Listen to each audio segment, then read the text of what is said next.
Hello and welcome, everybody. This is Bo Craig, your real estate investor, mentor, coach. This is take two of, of how to invest successfully in sectional title schemes. How to invest successfully in sectional title schemes. Much, much better. Now I can hear myself. Hello and welcome, everybody. This is Bo Craig, your real estate investor, mentor, coach. Take two. Can you believe it? I never knew that trying to get your message out could be so difficult. Um, but hey, that's the nature of the beast, right? You learn and you perfect, and eventually you become much better at it. So before I ramble on and go on and on, I want to say a special thank you to you that has actually logged in today to be online. I really appreciate the time that you afford me. I appreciate the fact that you are, yeah, that you've taken time to invest in yourself to be able to learn how to better invest in sectional title schemes and make a profit of it. You know, as landlords or as property owners, I keep on saying that you you make your money when you buy and not necessarily when you sell. You make your money when you buy and not when you sell. And therefore it is so important, very important, that we start off by getting the basics right. And that's what this video is about today. Today I want to show you the simple things that you as a property investor need to start looking at, very importantly, like to look at critically before you even put pen to paper. Because if you do not do these things, believe me, you'll be like me, that bought the sunset view and a month later just regretted it, because we'd made all the mistakes that we're not supposed to make. That's the value that you also get from these type of feeds. Because in this real estate investing post the COVID world series that I'm doing with you, I'm sharing vulnerable moments of myself as a real estate investor. I'm sharing with you the journey that I've gone through and showing you how or what mistakes probably that you should not make. Okay. Before we go on, I just want to welcome everybody here. I've already done that. I want to also be able to see who is online. So if you're online, just give me a thumbs up and tell me where you are also streaming from, or basically accessing this stream from. Okay. I can confirm at the moment that we are on three platforms currently. We are on Periscope, which is Twitter. We are on Facebook, and we are on YouTube. So yeah, just let me know which of these platforms that you watching from, and yeah, let's give me a yay, give me a thumbs up, give me a hello, and also perhaps your geographic location, like where are you actually watching this from as well. It would be great to know from which different countries that we have people tuning in and watching us from. Last week we did the first series. We did the the smart, or basically the things that we've been able to, the 5 things that COVID has been able to teach us about doing real estate investing. And when we did that, I shared with you a very, like right at the end, those of you that stayed right to the end, I shared with you the deal Oh yes, the things are coming through. Yes, okay. Michael Kempfer, hello from Johannesburg North. Welcome. You're streaming from Facebook. Great. I'm happy to. It's. I'm happy to see that you are here. It's great to have you here. Michael Leonard, Leonard from Northcliffe. Welcome. Thank you guys for streaming in, and thank you for the thumbs up. So today I want to talk about how you as a real estate investor, specifically as a landlord, how you can invest in sectional title schemes profitably. Okay, so how you can invest in sectional title schemes profitably. So now some people will ask, what is a sectional title scheme? To start off with, layman's terms, let's get to the basics. So you've got your full title. So in South Africa, so those of you watching outside of South Africa, in South Africa, we have two types of land or property ownership. We have the full tenure or full title ownership, and we have what we call sectional title ownership. With the full title, basically, you own the actual land and whatever is on it. And in sectional title, you own a piece of a section of a property that is developed and an undivided share in what we call the common property. In basic language, basically you own everything within your walls to the inside of the property that is yours, and everything to the outside basically falls into the hands of what we call the body corporate, of which you as an owner are a member of. For the common property, you all pay levies, and the levies is used then for the upkeep of the property, right? So that's basically getting the jargons out of the way. Today I'm not talking about full title, I'm talking about actual sectional title. So I have a confession. I have a big confession to make. And my confession is as follows.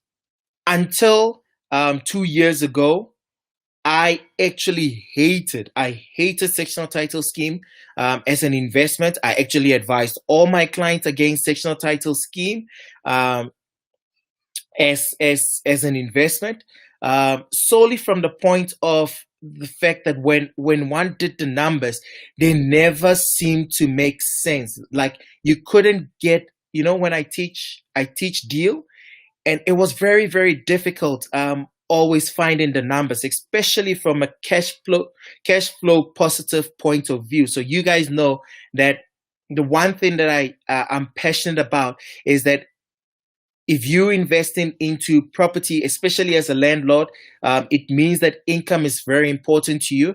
And if income is important to you, then you should, at least from the first instance, from the get-go, be able to actually realize or start seeing money come in.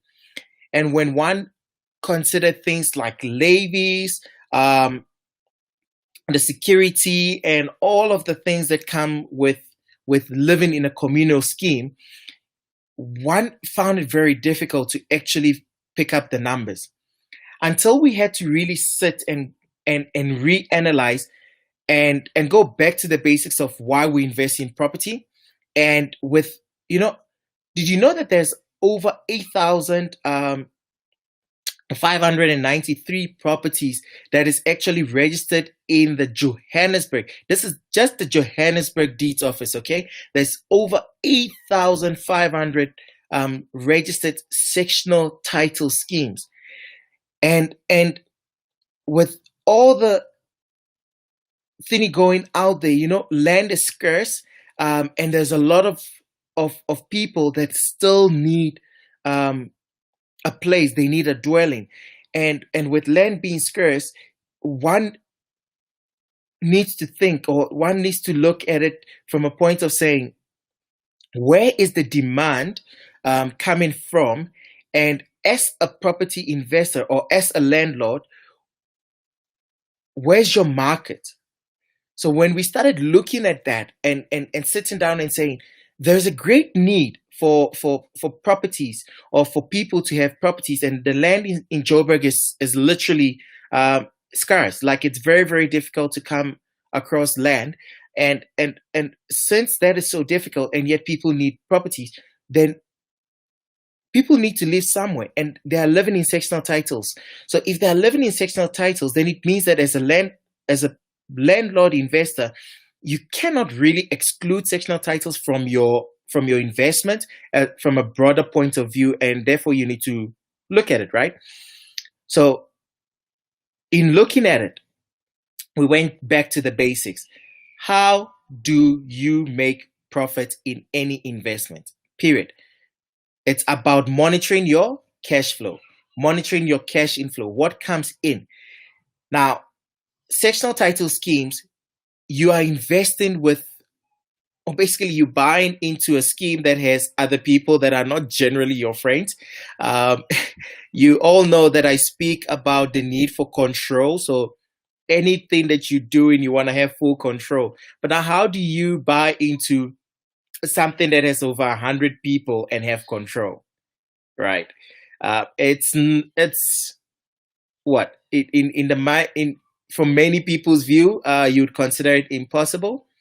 But those are the things that got us thinking, and the creative mind of ours just looked at it and said, "Wait a minute, surely there must be some checklist, so to speak, that if I could check A and I could check B and I could check C and I could check D, that just like with my deal formula, that I could be able to actually realize profits." So that's what we're talking about today, and that's what I'm about to teach you.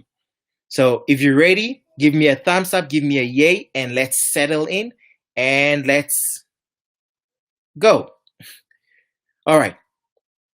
First and foremost, just so those of you that tuned into last week's session, I spoke about deal. I spoke about the fact that any property investment that you are making should be a deal from the get-go. Deal meaning that it should be an asset that has sort of depreciated in a way, or that you could pick up you could pick up at a discounted price, and also that you'd be able to basically lock in equity from the beginning, and you can do a few things to basically get the property value to appreciate, and lastly to leverage it so that you can get closer to meeting your goals. So now when we're talking about sectional title schemes, and we start off with the D, so I'm going to start off with the same framework, the D. There are so many sectional title investments or sectional title schemes that is out there that one can invest in, that from the get-go, just by standing outside of the property, you'd be able to see right there, this property is a gem, but at the moment it is not looked after properly, right? So in sectional title scheme, I'm going to give you a formula right at the end on what we're using. It's also based on acronyms. I like acronyms. It makes me remember my stuff quickly. It makes me check my boxes quickly. So I'm going to teach you an acronym that you could use for sectional title scheme investing, right? As a landlord. First, depreciation in a sectional title scheme. From the outside, if you're looking at a property, right, there are certain sectional title schemes that you'd be able to pick up, that I can pick up my my depreciation and equity here. And how will I be able to, with the eyes, tell that? The complex, in those of you that are not in South Africa, when we use complex, most of them are sectional title schemes. Well, actually, all of them are. So the word I'll use interchangeably, complex and sectional title scheme. Just know that. The complex will be situated in a very, very good area. So I know in real estate, we speak about location, location, location, and I'm not a big fan of starting your investment off by looking at location, but rather looking at your why of why you're investing and who you usually have as your clientele. And having found those people, then you'd be able to find a location that would be suitable to them. So assuming you've done that and you are in that location that you need to basically place your market, when you look at the properties, you find that visibly the complex may not be well painted, it may not be well looked after, right? That gives you a general first feel of, maybe I can pick up something from here. Two, then in terms of equity, you can't just go and pick up equity in a sectional title scheme. There's certain things that you really, really need to look at. So somebody says to me, what is the first thing? I've gone viewing, I've seen a few properties in my area, and I see those that are not looking so great, but potentially with a lick of paint, with cosmetics, could look absolutely great and automatically can push up the equity of the property. Now that I've seen that, how do I really know that that is the property I should invest in? Because on the street that I'm on, I've seen maybe 3 properties like that. So how do I choose A over B or B over C? The next thing is what I'm going to share with you, and that is the first letter that I look at in sectional scheme management or sectional scheme investment. Sorry, I use the word sectional scheme management a lot because, as you know, properties.com does manage sectional title schemes. So the management part is coming out a lot in this video. Please forgive me.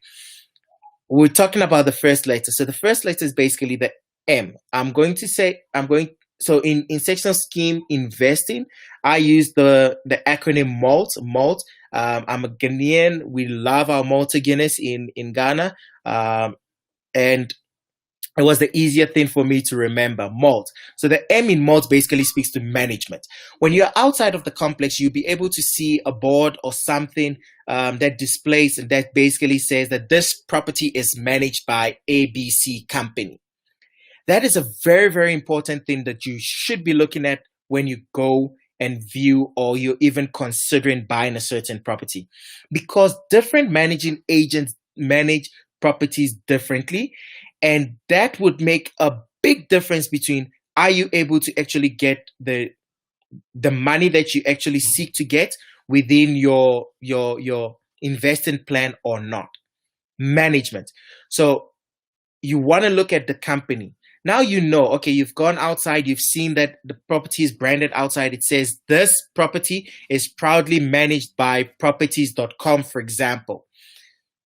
What's the next thing or next question you should be asking? You should be asking, who is the managing agent? So we're still on M. Who is the managing agent for this specific property? The first thing I do when I'm outside of any property is I actually pick up the phone and I call the managing agent, and I just have a general random call with the managing agent, like, hey, I'm a Bo Craig, I'm looking to invest in windmills, for example, and I want to know, generally your management style, what you do, how you do it, what are some of the things to expect. Why do I ask these questions? I ask them because you want to have a sense or a feel for the managing agent to see, is it somebody that you are going to be able to work with? Remember, you are going to automatically, when the property transfers into your name, form part of the body corporate. And once you form part of the body corporate, your managing agent is going to be interacting or basically going to influence in a lot of ways your tenants and what people generally perceive of the complex.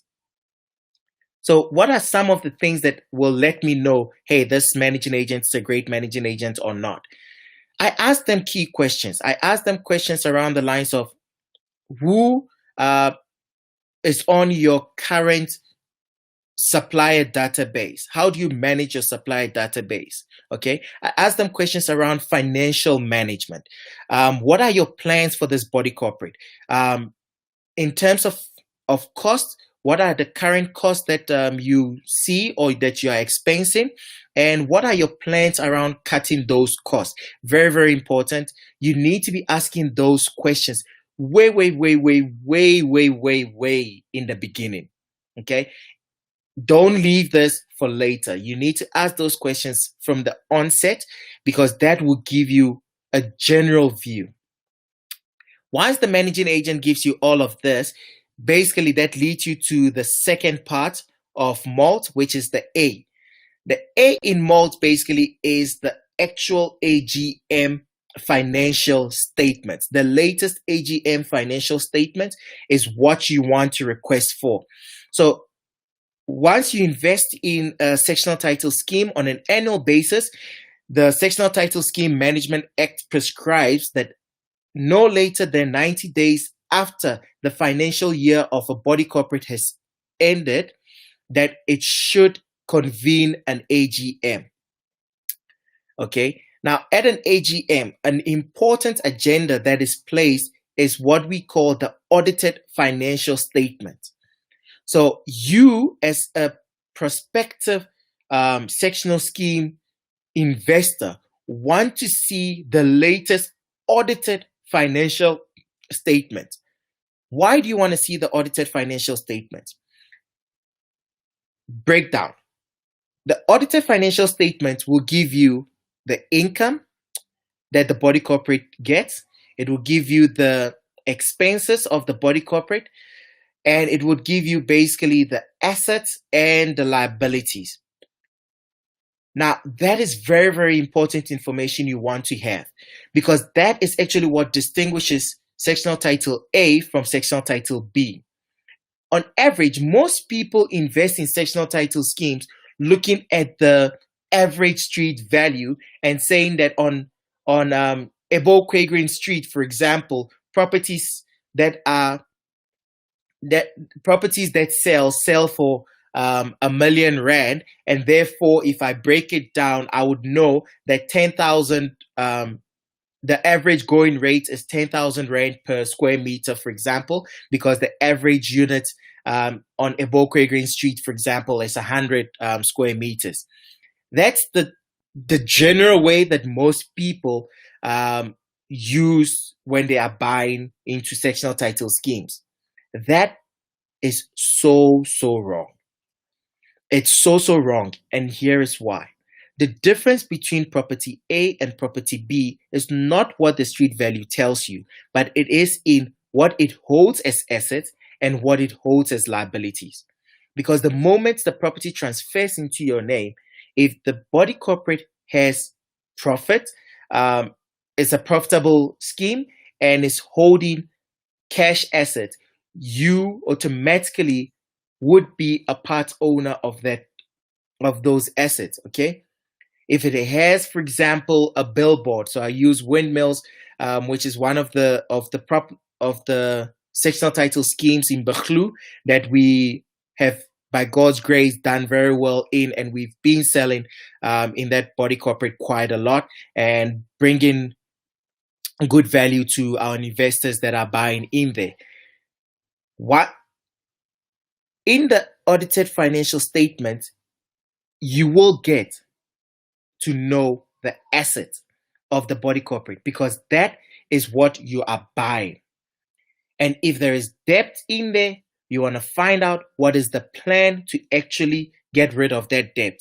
You find that that debt may be a good debt. For example, let's say body corporate A has borrowed money to actually create a billboard, and from that they've borrowed 100,000, but from that billboard they are drawing in 3 months they will be drawing that 100,000 back, and every month thereafter would be profit in the body corporate. That would be good, right? But if they've borrowed R1,000,000, for example, just to do painting, and they are going to spend the next 6 years to pay back the supplier for that painting job, that's a warning sign. You want to maybe look at running away. But yeah, that's what we mean. So first is who is the managing agent. Very, very important. You want to find out who is the managing agent. 2, you want to get a copy of the audited financial statement from the get-go, and you want to be able to look at it critically to see the assets versus the liabilities. Another thing you want to look at when you are looking at the financial statements is you want to look at what we call the receivables. The receivables will give you a general idea of who is actually paying their levies or who owes the body corporate. Now, if you are finding that you are buying into a sectional title scheme where there is on average, let's say, 30 units, right? There's 30 units. And then in this 30 units, on average, you find that when you divide up the receivable amount, about 15 of them are not paying their levies. That should tell you that it means that 15 people are actually carrying the debt of the or the expenses of the body corporate. Now, that's a good thing and a bad thing depending on what your strategy is. Now, I say a good thing because for me personally, when I see things like that, it prompts questions as to the quality of people that is actually in that body corporate, and it sparks within me the next question, or basically activate the most important thing for me, which is how quickly I can get control within that sectional title scheme. In other words, how I can get my investment value back as quickly as possible. Because if majority of people are not paying their levies, it means also that a majority of these people soon will actually start forfeiting their properties, or maybe there's some sort of grievances that the people have not had resolved. Okay, so it prompts questions that allows you to seek the opportunities. Remember, every single thing that comes your way is not going to be clear cut. You need to think deeper and look for the opportunities. So we've done M, the managing agent. You ask questions to probe. 2, we've gone to the audited financial statements, and within the audited financial statements, you've looked at the assets, you've looked at the liabilities, you've looked at the income that it's getting, you've compared it against the number of units, and you've looked at the receivables books, which is giving you an indication of who is actually paying their levies or not paying their levies. Very important. Second is then that you want to look at the actual thing that most people focus on, which is the levies. You want to look at the levies. So that is the L in malt. The levies. So on average, levies is calculated based on the expenses of the body corporate. What its budget for the year is. In other words, what does this body corporate want to do for the year?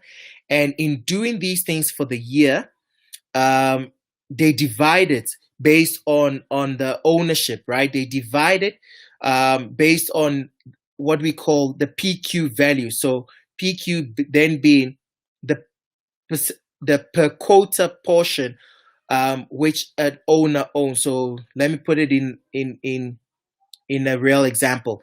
You own a 50 square meter unit within a complex that has 1,000 square meters in total. That means on average that you basically own what, 50 out of 1,000. So that is basically 2%, right? Yeah, 50. And my math is failing me. 50. So what? And 1 2.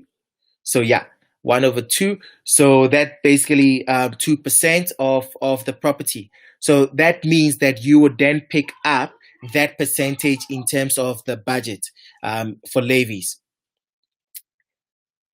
Now, within the levies, very, very important why you should look at levies. You want to look at the levies from a point of saying that if the budget for the body corporate, remember when you asked the managing agent in terms of his expenses and he gave you his expenses,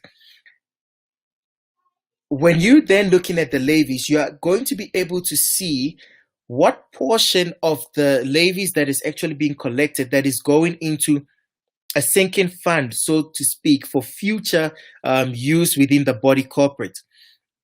And also, you want to have an indication to say, will this basically escalate out of hand? So when I'm buying today and I am doing my maths and I know that I should be able to collect 7,000 Rand of rent from this 700,000 Rand property that I'm buying, that extra 700 Rand per month that I'm paying towards levies Is it going to escalate? Is it going to get out of hand in a way that it will eat into my profits? That's one of the things you want to look at.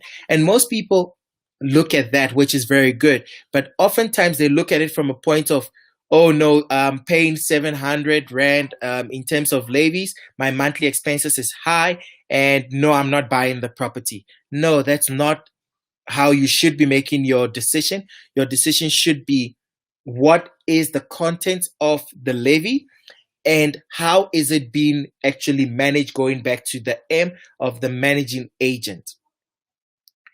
A critical, now this for those of you that have watched up until now, the most important part that it's so important. If you miss this, you will regret your investment for the rest of your life within a sectional title scheme. And that is the trustees of the body corporate. Now, somebody says, but surely these people are movable. These people you can change, or they change on a yearly basis. So why should it be so important? The trustees of the body corporate, before you buy, will give you an indication, okay, of the actual tenancy of that body corporate. It will tell you whether a majority of the people living there have actually bought to live or they have bought to invest. Now remember, you want to flock with like-minded people. And it's also not so bad, okay? If it's not so bad if you buy and majority of the people that are owning in that body corporate actually live there. What you want to then ask yourself is, in that tenancy profile, basically in the people that are living there, what stage of life are they in? Are they transiting or are they basically retiring? Now, if majority of the people that are living there are actually retiring, as an investor, I would probably skip that.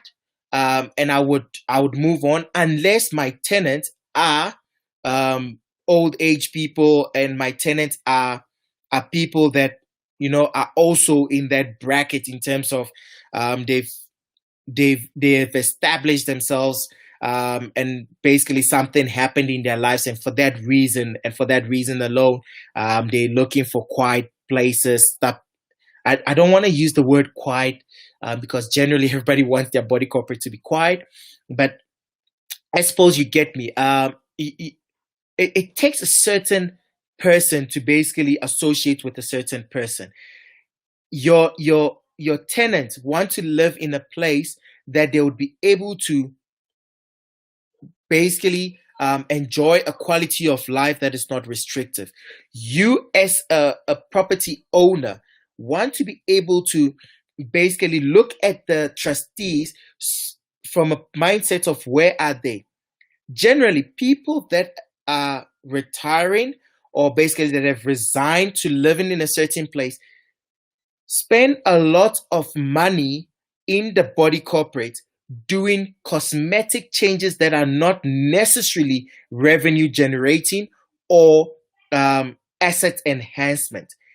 And that's why it's important to look at this group of people, because when you look at them, or when you find out from the audited financial statements, usually their names are there, and their units would also be there. And when you ask your estate agent who these people are, and you'd want to have a chat with them, generally they should be able to introduce you to the units, and you should be able to go and have that chat with them. And having that chat with them then will expose where they are in life. Okay, it's very, very important. You don't want to miss this. So if you've just joined this video, we want to recap. We've said sectional title scheme investment as a landlord can be profitable. For a long time, we looked at it with a snob cop view, and we said, no. Oftentimes you do the math, and from the get-go, it's cash negative, ignore. We've always had that view, but when one tweaks the model a little bit and you start looking at one who is the managing agent, it allows you to actually start picking certain properties from the onset at a very, very, very discounted price.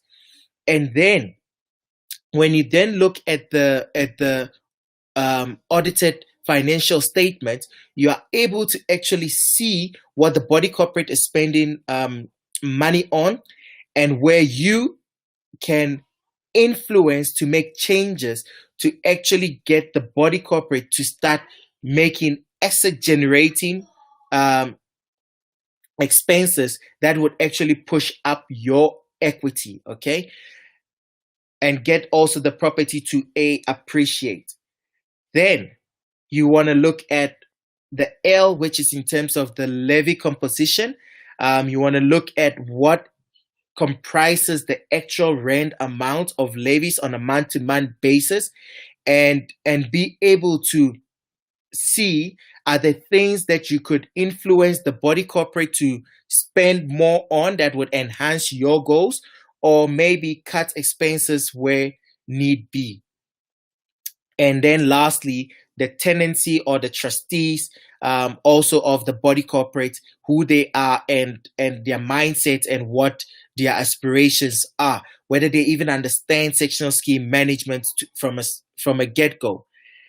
Now, I'm going to give you the most important tip that I have, or that basically helped me to transition from ignoring sectional titles altogether to what we are now doing, and that has brought up our that has brought for us. And I started off this video by saying that I'm going to be vulnerable and share with you truth. Here's the truth. Here's our business model.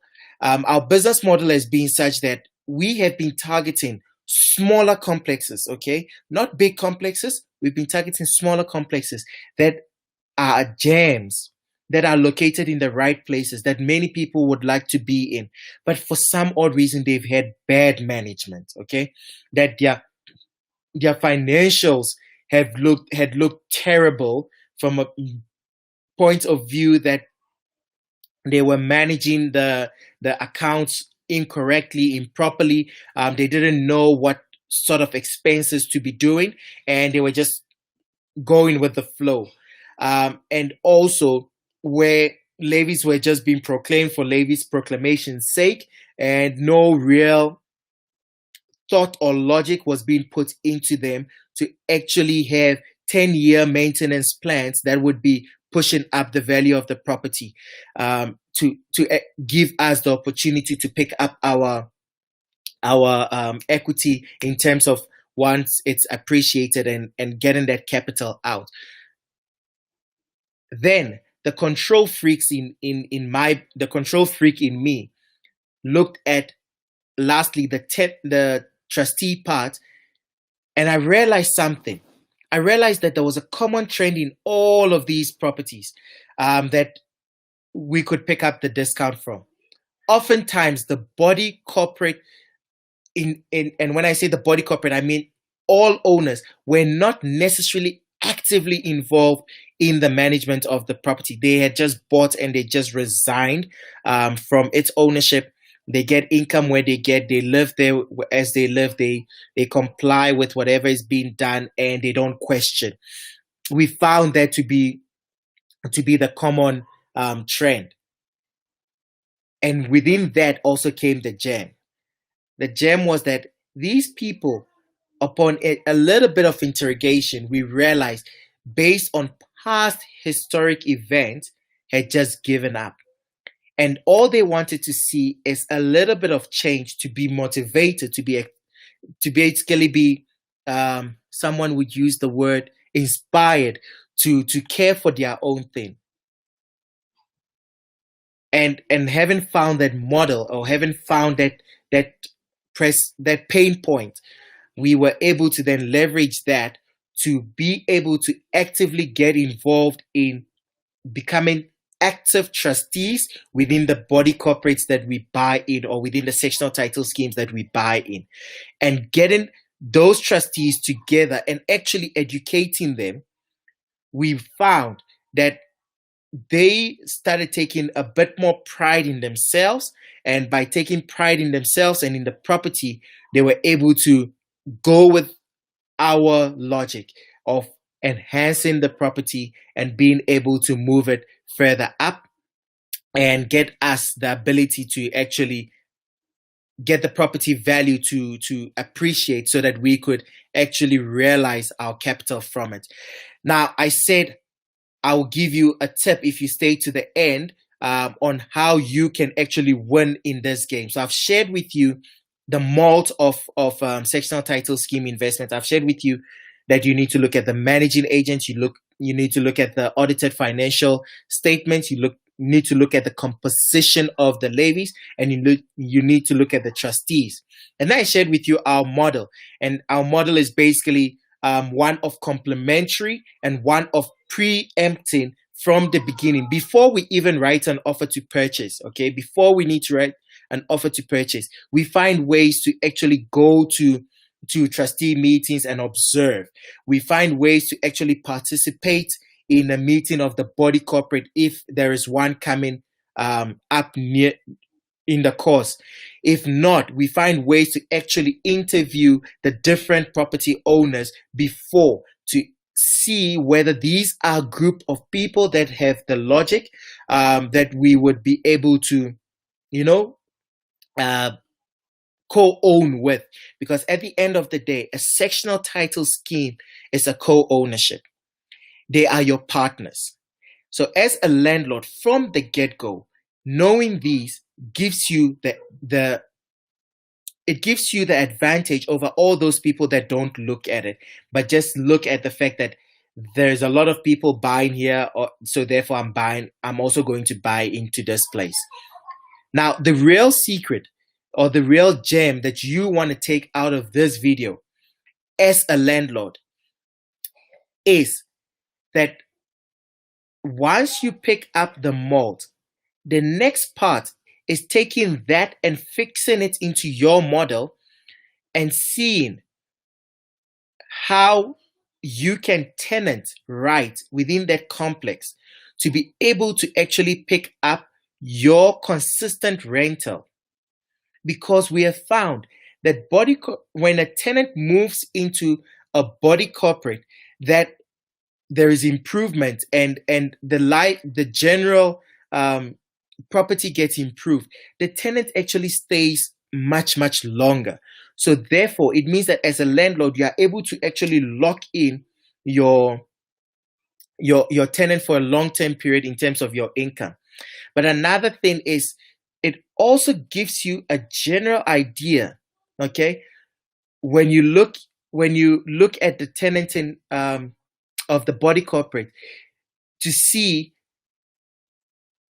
if the majority of tenants living there have lived there, for example, 2-3 years, and their rental has not gone up, it gives you that indication that your rent is sort of capped.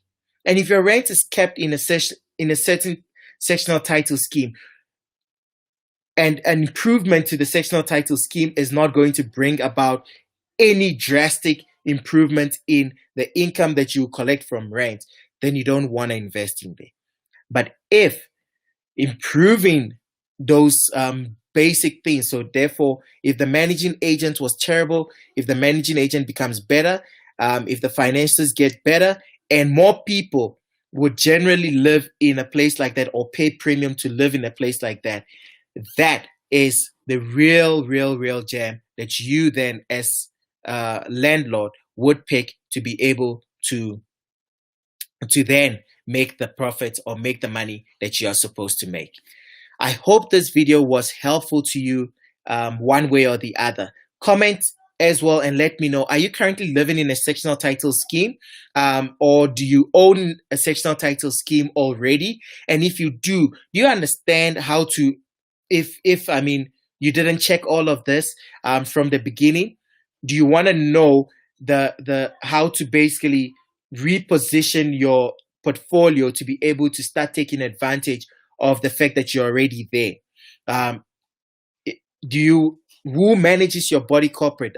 Post in the comments. Let me know the name of your sectional title scheme, for example, that you bought, or the managing agent that is managing. We've actually at properties.com recently compiled So how we know that there's over 8,500 and something registered sectional title schemes is that we've actually done the compilation, where we've done a list of every single sectional title scheme that is actually registered in Johannesburg, and we've gone further to actually do who manages them. And it's interesting, the numbers that one picks up from there. But anyway, that's another topic. Today, I'm just teaching or talking to you about how you can win as a landlord, investing in sectional title schemes. Just a quick recap. Even in sectional title scheme investing, you want to pick up deal. You want to start off by looking at the managing agent. Are they managing the property properly or not? Would that be an opportunity for you to negotiate your discount? Two, would the current look and feel of the property, is it in such a way that little tweaks will be able to get your equity to go up, and basically your property price also appreciate? And would you then be able to take advantage of that and leverage that for capital so that you can move on to other investments as quickly as possible, once you've bought? Banks generally love to give money, into sectional titles that are well managed. So when it's not well managed, the next question becomes, okay, it's badly managed. There's no financial statements. And how have you been doing it? So here's another thing for those of you that have stayed on longer. I don't know if I want to share this. Okay, I'll share it. Here is it. As a real estate investor, you always want to position yourself in such a way that you are going to be influential within the scheme that you are buying in. If the body corporate is in a place or in a position where it's in shambles, I've told you guys in the beginning of the video, it is actually, or it could generally be, a blessing once you consider all the other facts also, and you've done your maths. Very important. You consider all the facts and you still have to do your maths, because you find that you could easily, so what we've done in the past is we've actually sown into some of the sectional titles that we've invested in. In other words, where we found that it's just a lick of paint, that could enhance the body corporate, we have positioned, and that is another reason why we actually registered the sectional title scheme management, arm of properties.com, because we realized that we need to have control over the properties that we are investing in. And as we are doing it, we've also realized that we can actually teach other people. So even in body corporates that we are not invested in, we can give them our templates and help them, reform themselves and help them do things better, because that in a way satisfies, back, my mentor says this: when you solve problems for people, you benefit.